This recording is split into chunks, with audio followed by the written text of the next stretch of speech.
নমস্কার, দেখছেন নিউজ 18 বাংলা। আপনাদের সঙ্গে রয়েছে আমি সোনিয়া। দুপুর 1টার খবর দিনভর, আর শুরুতে নজর রাখতেই হচ্ছে অবশ্যই খুনের ঘটনার আপডেটের দিকে, কারণ অসমের বাসিন্দা মধ্যমগ্রামে খুন, কলকাতায় দেহ। কবে খুন হলেন মধ্যমগ্রামে? নাকি মধ্যমগ্রামে খুন হয়েছেন রবিবার বিকেল 4টে নাগাদ সুমিতা ঘোষকে খুন করা হয়, আর রবিবার থেকেই নাকি বাড়িতে দেহ পড়েছিল।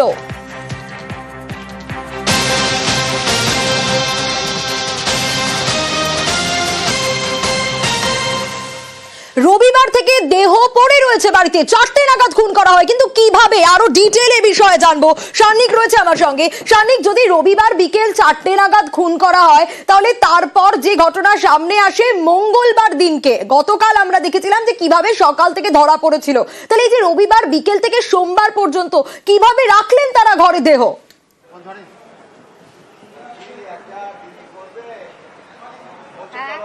সোনিয়া, এই যে ময়নাতদন্তের প্রাথমিক রিপোর্ট, সেখানেই একটা সময়সীমা একটা পুলিশের তরফে পাওয়া গিয়েছিল, এবং তারপরে পুলিশি তরফে অভিযুক্তদের জেরা করে একেবারে মৃত্যুর সঠিক সময় হিসেবে অভিযুক্তরা জানিয়েছে যে খুন করা হয়েছিল রবিবার বিকেল 4টের সময়। 4টের পর তারপরের সেই দিনটার পরে সোমবার মাঝখানে একটা দিন ছিল, গতকাল তারপর তারা ধরা পড়ে। তার মাঝখানেই সোমবার দিনটা কি করেছেন তারা, সেটা পুলিশের নজরে ছিল। তারা যেটা জানিয়েছেন পুলিশি যেটা স্পষ্টতই, যে সোমবার সারাটা দিন তারা মূলত রেকি করেছেন শহর কলকাতার বিভিন্ন জায়গায়, গঙ্গার বিভিন্ন ঘাটে কোন জায়গাতে দেহ ফেললে তাদের ধরা পড়ার সম্ভাবনা নেই, কোন ফাঁকা জায়গায় তারা দেহটা ফেলে দেহটাকে লোপাট করে তারা চলে আসতে পারবেন, সেই মতোই তারা পরিকল্পনা করতেই মূলত সোমবার বাড়ি থেকে বেরিয়েছিলেন। এবং বাড়ি থেকে বেরিয়ে তারা উত্তর কলকাতার বিভিন্ন জায়গায় তারা সেদিন ঘুরে বেড়ান। সেইখানে ঘুরে আহিরিটোলা, শোভাবাজার, এই সমস্ত জায়গা দিয়ে ঘোরার পরে কুমোরটুলির ঘাটের একটা জায়গা তারা সেই সময় দেখেন ফাঁকা রয়েছে এবং সেখানে কিছু আবর্জনা রয়েছে। তারা সেই জায়গাটাকেই চুজ করেন। পরের দিন সেখানে এসেই তারা দেহ ফেলবেন বলে ঠিক করেন। ফেরার পথে যখন তারা মধ্যমগ্রাম ফিরছেন, সেই সময় একটা স্প্রের বটল তারা কিনে নিয়ে যান। যদিও পুলিশি তদন্তে যেটা জানা যাচ্ছে সেটা পারফিউম বা বডি স্প্রে নয়, কিন্তু কোন রকম এইরকম একটা স্প্রে তারা ব্যবহার করেছিলেন, যে স্প্রে দিয়ে মূলত এই যদি বডি ডিকম্পোজড হতে শুরু করে সেক্ষেত্রে যাতে দুর্গন্ধ নতুন করে বাইরে না ছড়ায়, সেই কারণে তারা একটি স্প্রে বটল কিনেছিলেন। সেই স্প্রে তারা ব্যবহার করেন বাড়ি গিয়ে, এবং তারপরে বাড়িতে থাকা একটি ট্রলি, সেই পুরনো ট্রলিতে তারা সেই দেহকে তারপর তারা ভরেন। সেই ভরার ক্ষেত্রেও যথেষ্ট নৃশংসতার পরিচয় দিয়েছেন তারা প্রত্যেকে। কেননা আরতি ঘোষ, ফাল্গুনী ঘোষ, তারা যখন সেই দেহটাকে নিয়ে, সৌমিতা ঘোষের দেহ যখন তারা ট্রলিতে ভরছেন, ঠিক সেই সময় যেটা পুলিশ সূত্রে খবর, তার পাটাকে ঢোকানো যাচ্ছিল না, যেহেতু মৃত্যুর অনেক ঘন্টা পরে, তখন অলরেডি পা শক্ত হয়ে গেছে। সেই সময় পায়ের গোড়ালিকে বটি দিয়ে কাটা হয়, এবং তারপরেও যখন হাড় কাটা যায়নি, সেখানেও বটির যে বাঁট হয় সেটা দিয়ে মেরে কোনোরকম ভাবে দেহটাকে ওই ট্রলির মধ্যে ভরা হয়। এই নৃশংস ছবি তারা আজকে পুলিশের কাছে তারা বয়ানেও তারা জানিয়েছেন, এবং পুলিশের তরফেও কিছুটা তারাও স্তব্ধই গোটা বয়ান শুনে। তারা যেটা বলছেন, ঠান্ডা মাথায় এই খুন করা হয়ে থাকতে পারে। একেবারে শানি, খুব ঠান্ডা মাথায় এই খুন, তা একেবারে স্পষ্ট। তোমার কাছ থেকে আরো আপডেট নেব, একটু সঙ্গে থাকো। তারই পাশাপাশি কোথায়, কোন ট্যাক্সি করে নিয়ে যাওয়া হয়েছিল, একটু সিসি ক্যামেরা ফুটেজে কি দেখা যাচ্ছে সেই ছবিটা আপনাদের দেখাই। এই সেই ট্যাক্সি, এই ট্যাক্সিতেই কিন্তু দেহ আনা হয়েছিল, এবং কুমারটুলি ঘাট, সেখানেই পরিচিত ঘাটেই দেহ লোপাটের চেষ্টা ছিল। তার মানে মা মেয়ের একেবারে রবিবার রেকি করে কুমারটুলিতে চিহ্নিত দুজনের, এবং আহিরিটোলা এলাকায় আত্মীয়ের বাড়ি রয়েছে ফাল্গুনির। আগে ভাগেই এলাকায় সম্পর্কে ধারণা করে ফাল্গুনি এবং তার মা, দুজনে আসে এই সেই ট্যাক্সি, যে সিসি ক্যামেরা ফুটেজ আপনাদের দেখাচ্ছি। এই ট্যাক্সি করে, ট্রলিতে করে মা মেয়ে দেহ নিয়ে আসে। আরো ডিটেল এই বিষয়ে জানার চেষ্টা করব সান্নিকের কাছ থেকে। সান্নিক রয়েছে আমার সঙ্গে। সান্নিক, এই বিষয়ে তোমার কাছ থেকে একটু জানতে চাইবো, তার কারণ এই যে পরিচিত একটা ঘাট, সে কারণেই কি টার্গেট করা হয়েছিল এই ঘাটকে?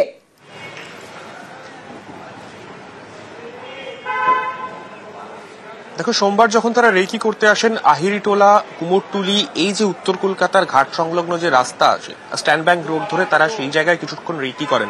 তার মূল কারণ যেটা পুলিশি তদন্তে যেটা উঠে এসেছে, ফাল্গুনী ঘোষের শ্বশুর বাড়ির দিকের কোনো আত্মীয়র বাড়ি রয়েছে উত্তর কলকাতায়। সেই কারণে উত্তর কলকাতার ঘাট সংলগ্ন এলাকা সম্পর্কে আগে থেকেই ওয়াকিবহাল ছিল এই ফাল্গুনী ঘোষ, এবং সেই কারণেই তারা ওই অঞ্চলটাকে রেকি করে, এবং তার মধ্যে থেকেই একটা জায়গা তারা পছন্দ করে। তারপরের দিন অর্থাৎ গতকাল সকালবেলা, যখন ভোরবেলা যখন তারা বাড়ি থেকে প্রথমে ভ্যানে করে তারা দেহ দোলতলায় নিয়ে আসে, সেখানে রাস্তাতে যখন তারা ট্যাক্সির সঙ্গে কথা বলে, ট্যাক্সিকে কিন্তু একেবারে এক্স্যাক্ট অ্যাড্রেস বলা হয়, কুমোরটুলি ঘাটে তারা যাবেন এবং সেই মতোই ট্যাক্সিওয়ালার সঙ্গে তারা দরদাম করে 700 টাকায় তারা যাওয়ার কথা তারা ঠিক করেন। 700 টাকায় তারা ওই ট্রলি নিয়ে তারা ট্যাক্সিতে তোলেন এবং পুলিশি তদন্তে ট্যাক্সিওয়ালা যিনি ট্যাক্সি চালক ছিলেন তিনিও যেটা জানিয়েছেন স্পষ্টতই যে এই ট্যাক্সিতে তোলার সময় তার কিছুটা সন্দেহ হয়েছিল ওই ট্রলি ভারী দেখে। তিনি জিজ্ঞেস করেছিলেন কি রয়েছে, তারা যেটা জানিয়েছিলেন ট্যাক্সি চালককে যে তার মধ্যে কাঁসার বাসন রয়েছে এবং তার সঙ্গে কিছু জামা কাপড় রয়েছে। তারপরে ট্যাক্সি চালক তাদের যে ট্রলি তারা নিজেরাই গাড়িতে তোলেন বলে ট্যাক্সি চালকের দাবি এবং তারপরে ট্যাক্সি চালক সেই গাড়ি নিয়ে চলে আসেন কুমোরটুলি ঘাটে। একেবারে সঙ্গে থাকা এই ট্যাক্সি চালক তিনি কি বলছেন একটু দেখি। দাদা আপনি ভাড়া যাবেন? আমি বললাম হ্যাঁ যাবো। জিজ্ঞেস করলাম কোথায় যাবেন? তা উনি আমাকে বললো কুমোরটুলি ঘাটে যাবো। তা আমি বললাম যাবো, 700 টাকা ভাড়া দেবেন।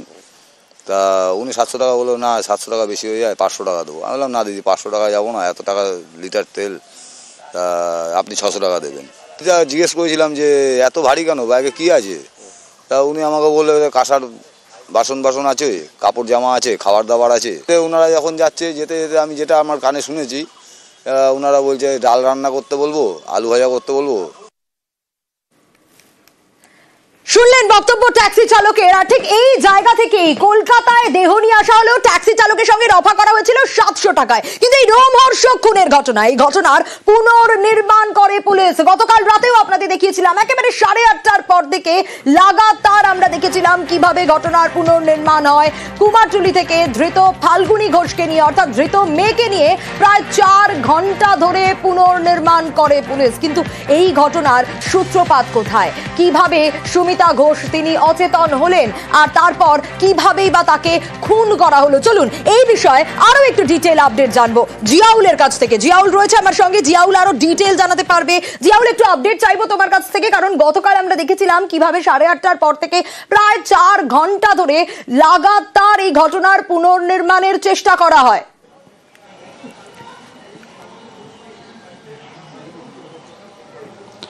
একদম দেখো প্রায় 4.5 ঘন্টা অর্থাৎ 8টা 25 নাগাদ ফাল্গুনী ঘোষকে তদন্তকারী আধিকারিকরা পুনর্নির্মাণ কিভাবে এই ঘটনা ঘটিয়েছে তার জন্য এই বীরেশপল্লীর ঠিক আমার পিছনে এই লাল রঙের বাড়িতে নিয়ে আসা হয় এবং সেখানেই তাকে দীর্ঘ অর্থাৎ একাধিক জিজ্ঞাসাবাদ করা হয়। কেন এই খুন করেছে, কিভাবে খুন করেছে, কেন মারা হয়েছে, কিভাবে মারা হয়েছে। অর্থাৎ এই ঘরের মধ্যেই অর্থাৎ রবিবারে দুপুরের পর থেকে একটি কেওয়াজ অর্থাৎ চেঁচামেচির আওয়াজ পেয়েছিল যারা পার্শ্ববর্তী এলাকার মানুষজন, প্রতিবেশী তারা।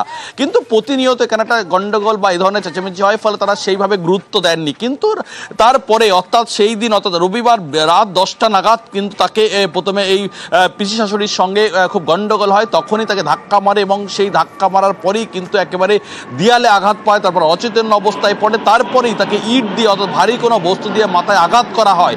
অর্থাৎ সেই ইট কোথায় ফেলা হয়েছিল, অর্থাৎ এই যে জঙ্গল অর্থাৎ এই পাঁচিল ঘেরা যে জঙ্গল রয়েছে এখানে কিন্তু ইটের টুকরোটি ফেলেছিল।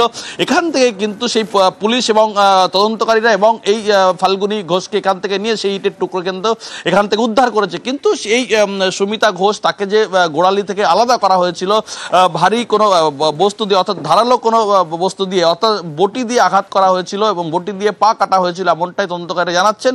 ফলে সেটি কিন্তু এখান থেকে নিয়ে সেই পুকুরে ফেলা হয়েছে, পুকুরের জলে, এমনটাও কিন্তু তিনি স্পষ্ট করেছেন তদন্তকারী আধিকারিকদের। কিন্তু যেভাবে হাড়ি হত্যাকাণ্ড, কেন এই হত্যাকাণ্ড, অর্থাৎ এলাকায় যেটা মানুষ বলছেন যে এখানে একটা সেক্স র্যাকেট চলতো এবং তা নিয়ে এলাকার মানুষ একাধিকবার প্রতিবাদ করেছেন। অন্য একটি কারণ 11 তারিখে কিন্তু চলতি মাসের 11 তারিখে পিসি শাশুড়ি এখানে আসে, তার সঙ্গে তার যে সম্পত্তি রয়েছে, তার যে গহনা রয়েছে, ফলে এটা নিয়ে বারংবার তিনি নাকি দাবি করছিলেন, সেটা দিতে অস্বীকার করছিলেন। তার জন্যই ঠান্ডা মাথা এখানে ডেকে এনে তাকে মারা হয়।